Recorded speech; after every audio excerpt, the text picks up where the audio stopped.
So, good evening mga paps, mga mams. Today pupunta tayo sa kaibigan ko kasi naputulan siya ng clutch cable. So, yan po. Kinakailangan po natin siyang puntahan kasi parang ewan ko if nakauwi na ba siya sa kanila. And tumawag siya sa akin, naputulan daw siya ng clutch cable. I-raider din yung motor niya. So, i-document natin kung ano man yung pwedeng mangyari. So, start na natin yung motor. Painitin natin yung makina. About mga 2 minutes mga paps, mga mams. Yan, pwede na natin yung gamitin yung motor natin. Paabutin lang natin yung RPM ng 1,500. So, parang napakasilaw ng sobrang napakaliwanag kasi. Yan.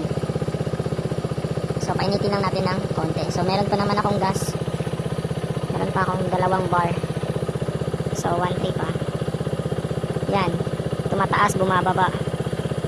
1.4. So, kapag uminit na po yung makina, wala na pong problema. So, ilalagay ko lang tong phone ko dito para makita nyo kung ano yung nakikita ko sa daan. So, mga paps, mga mams, pasensya na kayo kung medyo mahangin mamaya kasi wala akong ibang available na microphone eh. Ito lang sa headset ko. So, try lang natin kung malinaw ba.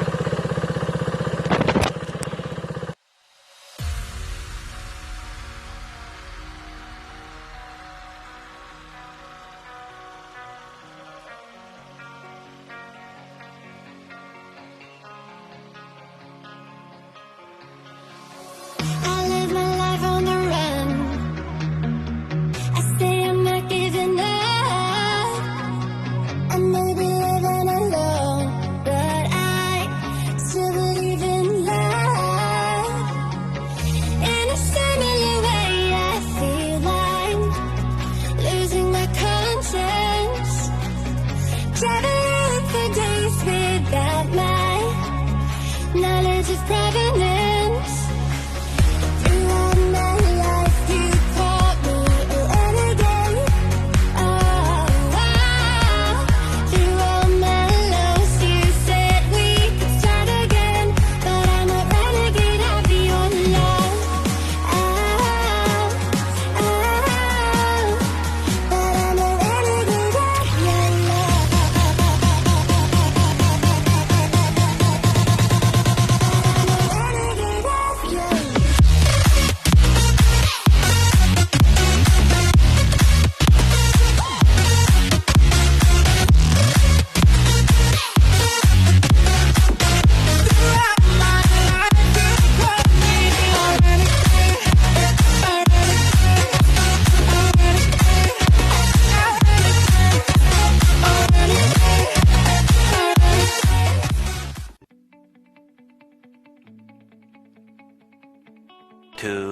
Years later. So, as you can see mga paps, mga mams, ito po yung motor ng kaibigan ko. So, naputulan po siya ng clutch cable. So, ito po yung continuation ng pagpunta ko dito. So, yan po.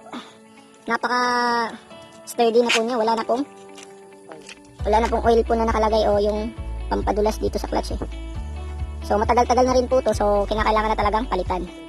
So, yung una po nating tatanggalin mga paps, mga mams is yung flarings. So, para mas maging accessible sa atin yung clutch cable. So, yung gagamitin lang natin na tools is yung Allen wrench. Number 5 po. So, madali lang naman yung pagtatanggal. Kasi, yung sa akin, hindi ko pa po pinalitan yung mga bolt tsaka yung mga screw kasi hindi pa naman sila napupudpud. Hindi pa naman nalulose thread. So, okay pa yun. So, sa kabila rin, kinakailangan din natin tanggalin.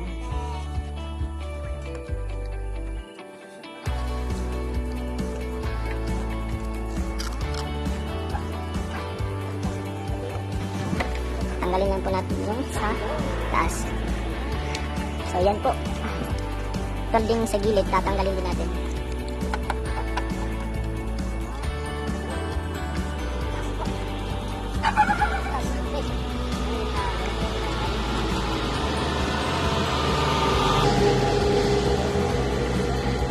So, pati rin po yung sa ibaba mga paps, mga mams, baka makaligtaan nyo, hindi nyo makita. Kinakailangan din natin yung tanggalin.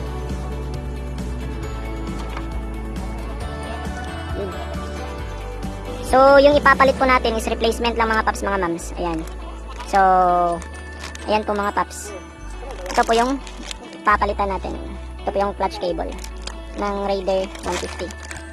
So, simulan na natin. So, tatanggalin po natin tong dito sa ibaba mga paps, mga mams. Para hihilain lang natin siya dun sa itaas. My God. Yan. So, madali na lang yung magtatanggal.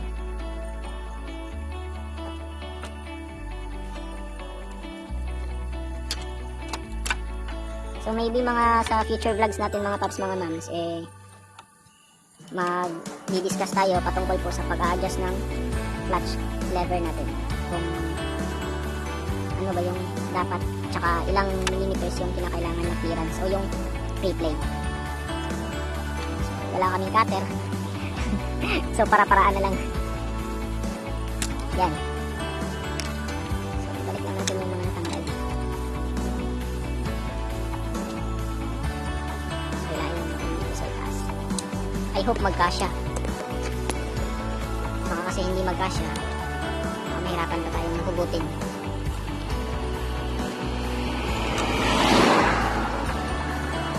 Yan, ginabi na tayo tuloy.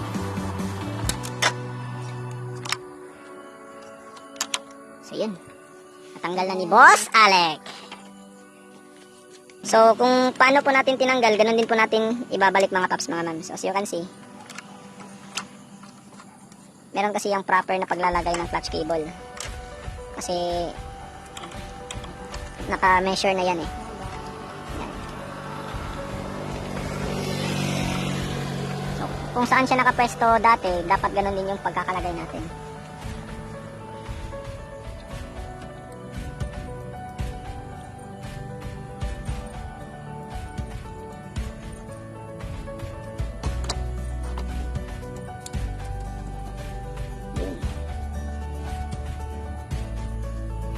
So, ibalik lang natin sa proper na lalagyan. So, meron po yung rubber damper para hindi po siya umuga-uga.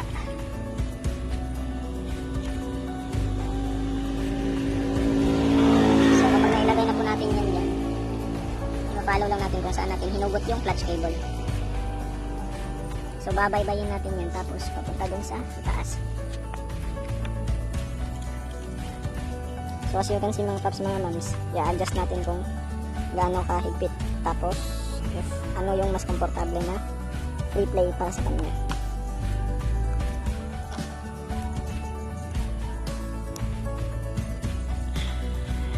So, lumipat tayo dito mga paps.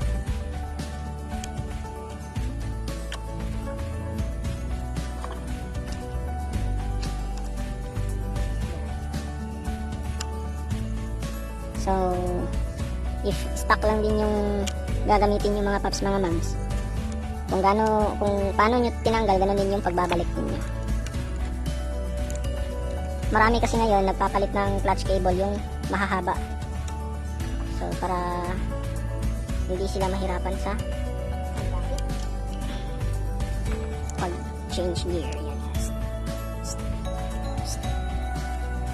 So, as you can see mga paps, mga mams, kung napansin namin mga paps, mga mams, medyo mahigpit. So, i-adjust lang namin yung clutch arm. So, luluwagan namin ng konti. I-adjust namin kasi medyo talaga mahigpit. So, nag-differ din yan sa brand o di kaya sa sukat ng clutch na binibili nyo. Yan. So, gamitan lang natin ng number 10 na wrench. So, open yung ginamit namin. Open wrench, hindi yung box wrench. Yan, so, hilain na natin palabas ng konti.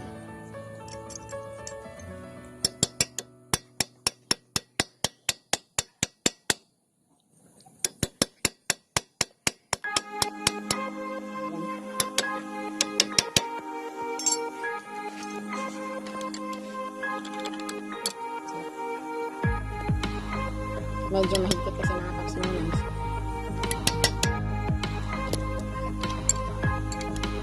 So, pwede naman natin yung gamitan ng nakadepende na rin yan sa diskarte nyo mga paps mga mams. If ever na swak lang yung pagkakalagay ng clutch cable nyo, automatic, madali na yung i-adjust. So yung sa amin kasi medyo mahigpit. So napakahirap hilain ng clutch cable. Niluwagan na namin para ma-measure namin kung gaano ka-higpit yung clutch cable na ilalagay namin. Naibalik na namin mga paps mga mams. Ayan, makikita nyo po na lubricated po yung clutch cable kasi meron pong yan.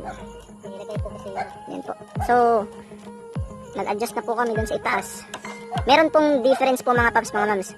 As you can see sa stock po na clutch cable ng Raider 150 is yung dito niya, yung angle po ng dito po sa pa-curve, itong bakal na po to.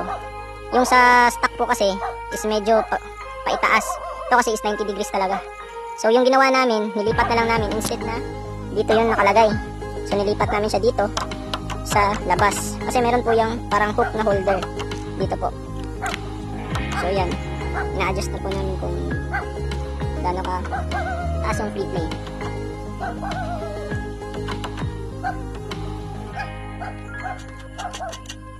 So every now and then mga paps mga mams, dapat i-check nyo yung clutch cable nyo. Kasi baka hindi nyo namamalayan na hindi na lubricated yung clutch cable nyo. Pwede po yung masira. So yung sa kaibigan ko, it takes ilang months o years na yun. So hindi niya namalayan na natanggal. So naibalik na po namin mga paps mga mams. Ayan. So ito-test drive pa namin to kung okay lang ba yung pagkakakabit namin ng clutch cable. So yan. Iba talaga kapag lubricated yung clutch cable yung mga paps mga mams. So ibalik din natin yung flarings. Kung paano nyo tinanggal, dapat ganun din yung pagbabalik. So ito, yung cover, baka makalimutan yung ikabit ko ulit. So yan.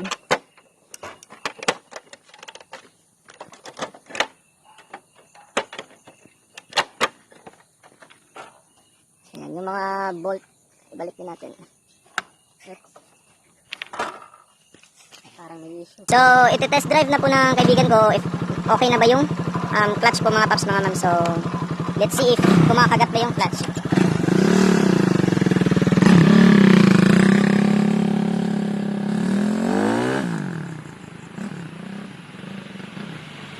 Ay, sa gear brake.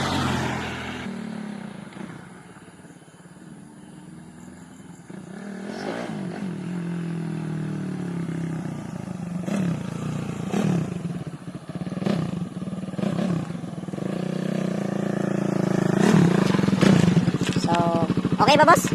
Okay? Good. So, yun na mga paps mga mams. Maganda naman yung response ng clutch cable. So, that would be all mga paps mga mams. Please don't forget to like and subscribe to my channel. And ride safe, stay safe. God bless, and you know the drill. Peace out.